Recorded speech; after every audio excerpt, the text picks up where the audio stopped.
Extraterrestrials are controlling Earth's nuclear weapons. Welcome to Truth Duel Official.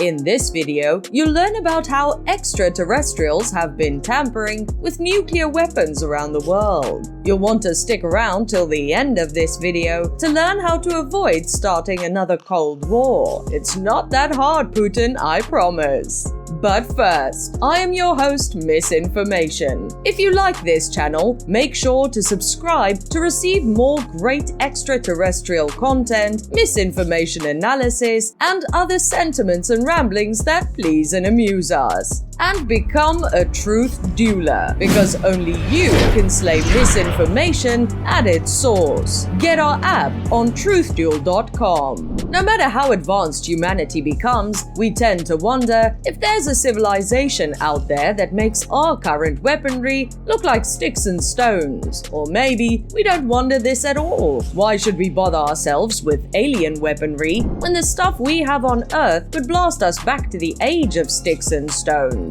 It's more complicated than that, because those hypothetical aliens and our nukes seem more entwined than initially meets our fleshy human eyes. This is a unique hearing.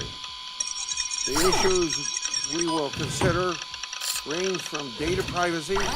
Ever since humanity entered the atomic age, UFOs have shown unusual interest in our nuclear bases. It's probably the same sick curiosity as when you've given a monkey a gun. It gives a whole new meaning to the term guerrilla warfare. Until recently, it was taboo for soldiers to speak about their experiences with UAP, or Unidentified Aerial Phenomena. However, people within the military have been pushing for more transparency. The Navy streamlined the process of reporting UAP sightings, and the Air Force released UAP reports from their secretive Project Blue Book, or CBS. Much of this change is thanks to former military personnel who've had their own experiences with potential galactic observers, such as former Army intelligence agent Luis Elizondo. Check out his full story by watching Lou Elizondo, Counterintelligence and Intelligent Aliens. But Luis can't be the star of the entire interplanetary show. Other military members have experienced sightings, some as far back as the Second World War. In the late 1940s, New Mexico was a hotbed for this activity, such as the famed Roswell incident. However, nuclear testing facilities in Los Alamo and Sandia have experienced lesser-known UAP sightings. Soldiers reported seeing flying saucers and floating green fireballs. Some experts think these were a result of strange atmospheric conditions or eye strain hallucinations. Perhaps it was even some early form of MK Ultra. When in doubt, blame the CIA. I'm sure the rumors please and amuse them.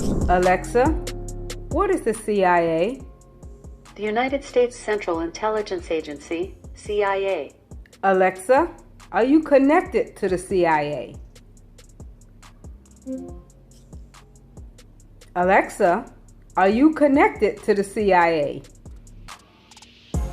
A couple decades later, during the Cold War, nuclear facilities in Montana began seeing some strange things. Air Force Captain Robert Salas reported that he saw an object floating above the storage site where the military kept intercontinental ballistic missiles. He said it was about 30 feet in diameter, and it glowed a strange red color. After hovering, Salas noticed that something had disabled all the missiles in the bases. Had the UAP purposefully disabled them to avoid a nuclear crisis? Did the UAP just think it was a funny little prank to play on unsuspecting humans? Was it a CIA operative again? So many operatives. What was going through your mind when all this was happening? You know, I'm thinking we're under some sort of an attack. as Salas and his commander desperately try to get their missiles back online. Intergalactic visitors aren't only interested in dusty desert nukes. One of the strangest incidents occurred in England during the 1980s. America had a nuclear base called Bentwaters stationed in England. The United States military used the base to secure Western influence during the Cold War, and they stashed alien attraction devices here, more commonly known as nuclear bombs. The military held these in 25 bunkers near a forest in this otherwise quiet part of Suffolk. On an ordinary night, air traffic controller Ivan Barker spotted something moving that didn't remind him of any aircraft he knew about on this planet. When he looked at the radar, it appeared to be moving at 120 miles in a few seconds, speeds only a missile could hit. However, the strange object wasn't moving like a missile. Barker went to check out the object, and he saw it come to a slow hover above the missile base. Clearly, the UAP had to slow down so Barker could get a look at its good side. Pop tongue, pop for me, pop for me, pop. Pose for me, pose for me, pose, pose for me, pose for me, pose, pose for me, pose. According to Barker, the hovering object was as large as a city block. It was in the shape of a sphere with small holes circling around the middle, which glowed strangely in the night.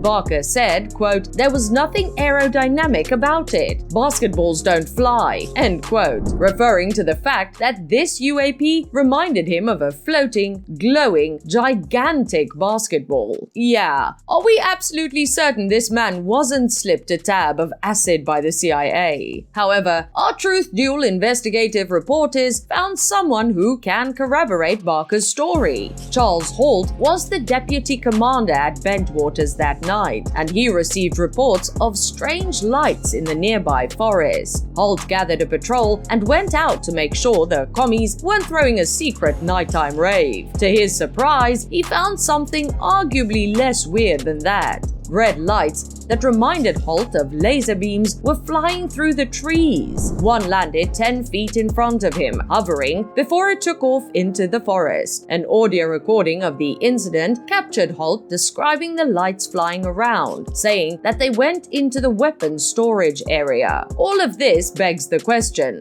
why are UAPs so obsessed with humanity's nuclear bases? One theory is that extraterrestrials want to warn humanity about the devastating power we're playing with. UFO researcher Robert Hastings expands upon this theory, positing that extraterrestrials are monitoring our nuclear weaponry. Perhaps they intervened during the Cold War specifically to warn Washington and Moscow about the fate of humanity if politicians became a little too trigger-happy with the nuclear launch codes. If that's the case, then maybe they deactivated the nukes in Montana to prevent a nuclear disaster that they had foreseen. However, that's a very human-centric view. Let us indulge in some critical species theory and examine this from the extraterrestrials' perspective. It's equally likely that it's not humanity's fate they care about. Rather, they may be worried about the fate of this planet and the life that would be an unintended victim of humanity's nuclear dick-waving contest. It's also possible that the ETs are filled with apathy. They could simply be hanging around our planet to watch our final fireworks show. Maybe they're popping intergalactic popcorn for the show, but they ate all of it during the advertisements. Assuming the extraterrestrials really do care about the fate of humanity, will they step in again as things start to turn cold between the United States and Russia once more? As if Vladimir Putin doesn't have enough on his plate to worry about, he may need to add aliens to the list of people who want him dead. Misinformation wishes you well and reminds you to pop your own popcorn for the nuclear fireworks show. P.S. Are the extraterrestrials trying to prevent humanity from reaching the Great Filter? Are they extraterrestrials? Maybe they live here too and they're tired of us mucking up their planet. Until next time, make sure to like our video, subscribe to our channel, and become a truth dueler, or the CIA is coming after you next.